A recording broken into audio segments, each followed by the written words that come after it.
সম্প্রতি সময় আমরা যে ভারত এবং বাংলাদেশে যে যুদ্ধের একটা কি দামামা বাজছে, যে বাংলাদেশে যে যে কোনো সময় ভারত আক্রমণ করতে পারে, আসলে এই ধারণাগুলো আপনাদের সবারই ভুল।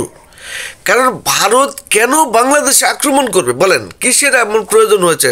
আপনার এই সংখ্যালঘু ইস্যু আপনার বাংলাদেশের প্রত্যেকটা হিন্দুকে যদি এদেশের বাংলাদেশের মানুষ নির্যাতন করে, দমন পীড়ন করে, মেরেও ফেলে, তবুও কিন্তু আসলে ভারত সহজে বাংলাদেশে আক্রমণ করবে না।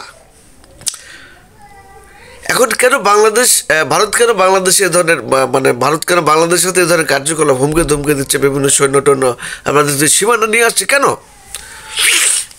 এর একটাই কারণ হচ্ছে যে এই যে শেখ হাসিনা যে পয়সাপাতিগুলো নিয়ে গেছে, আপনি চিন্তা করুন, শেখ হাসিনা কিন্তু তার ছেলে আমেরিকায় থাকে, তাদের বাড়ি গাড়ি রয়েছে, এবং তার বোনের যে তাদের বোন শেখ রেনা রয়েছে, তার আত্মীয় স্বজন, তার মেয়েটে বিভিন্ন ব্রিটেন বলেন, আপনার ইউরোপিয়ানের বিভিন্ন স্থান, তাদের জায়গা রয়েছে।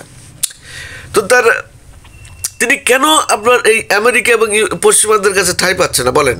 এর একটাই কারণ, ভৌগোলিকভাবে বর্তমানে বাংলাদেশের কদর পশ্চিমা বিশ্বে সোনার থেকেও দামি, সোনার থেকেও এই বাংলাদেশ তাদের কাছে দামি। কারণ হচ্ছে চীনের উত্থান, প্রযুক্তিগতভাবে চীনের উত্থান, ভৌগোলিকভাবে বাংলাদেশের অবস্থান স্বর্ণর থেকেও দামি, যার কারণে এই শেখ হাসিনাকে ইউরোপ ইউনিয়নে অথবা আমেরিকা, কানাডায় অর্থাৎ পশ্চিমা কোনো রাষ্ট্রে স্থান দিয়ে তারা বাংলাদেশের সাথে সুসম্পর্ক নষ্ট করতে চাচ্ছে না। তার জন্য আপনারা দেখুন, শেখ হাসিনার মতো পয়সাওয়ালা মানুষ, তাকে কিন্তু ইউরোপ ইউনিয়ন বলেন, পশ্চিমারা কোনো রাষ্ট্রেই কিন্তু আসলে তাকে ঠাঁই দেওয়া হচ্ছে না। কেন?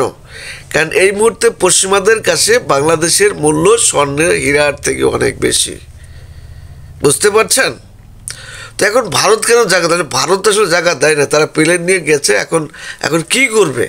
কারণ তারা তো দায়বদ্ধ, কারণ ভারতের জন্যই তো আমার জীবন যৌবন শেষ করে দিলাম, আমি এই অপরাধী হলাম বাংলাদেশের মানুষের কাছে। আসলে তাই, শেখ হাসিনা অপরাধী হয়েছে ভারতের জন্য, সেই জন্য তাকে সেখানে তারা ঠাঁই দিয়ে রেখেছে। এখন তারা ভারতে যে যুদ্ধর কথা বলছে, আপনারা এই সংখ্যালঘু ইস্যু বলছে, আসলে এইসব সব ভারতের বিজেপি যেসব নেতারা, তারা পয়সা খেয়েছে।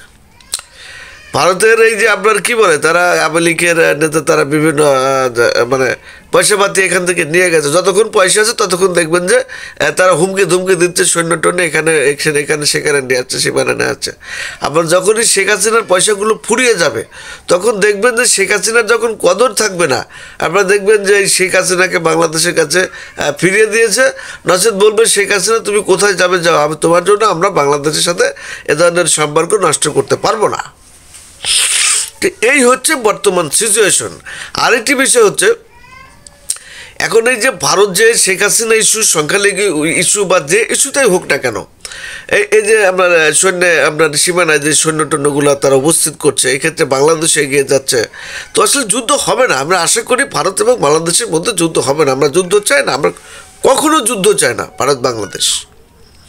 কিন্তু আসলে ভারত যে হাসিনার জন্য যে লাফালাফি পাচ্ছে, এটা হাসিনার পয়সা খাওয়ার জন্য। দ্বিতীয়ত আরেকটি বিষয়, ভারত যে ধরনের আগ্রাসনের নকশা এঁকেছে, আমরা মনে করি এটা অবহেলাও করা যাবে না। কারণ ভারত পারমাণবিক অস্ত্রের মালিক, হাইপারসোনের মালিক, বিভিন্ন বিমান চিমান রয়েছে, মিসাইল টিসাইল রয়েছে।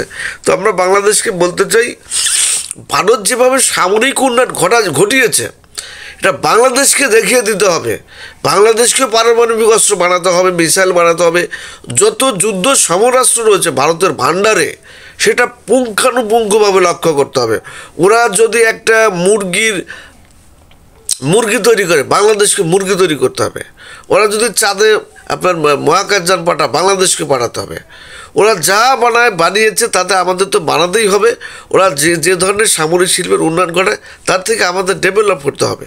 ওদের সামান্য কিছু মানুষের জন্য যদি এত অস্ত্রশস্ত্র লাগে, তাহলে 20 কোটি মানুষের জন্য তো অবশ্যই এই সামরিক শিল্পের উন্নয়ন দরকার। তো কাজে আমরা যুদ্ধ চাই না, ভারত কখনো আসলে যুদ্ধ হবে না। আমরা এই হুমকি আসলে চালাচ্ছে, আবার এটা অবহেলাও করা যাবে না। তো আমরা চাই বাংলাদেশের যারা প্রশাসনিক কর্মকর্তা রয়েছেন, যারা কর্তৃপক্ষ রয়েছেন, যারাই ক্ষমতায় আসবেন, যেই থাকবেন, সবাই কিন্তু আসলে বর্তমানে বিশ্বে সামরিক শিল্পের কিন্তু উন্নয়ন বাংলাদেশে দরকার। 20 কোটি মানুষের নিরাপত্তার জন্য আমার অনেক সামরিক শিল্পের উন্নয়ন দরকার। তো আমরা চাই যে ভারত বাংলাদেশের যুদ্ধ প্রয়োজন নেই, অযথায় যুদ্ধ করে লাভ নেই। সবাই ভালো থাকবেন, আল্লাহ হাফেজ।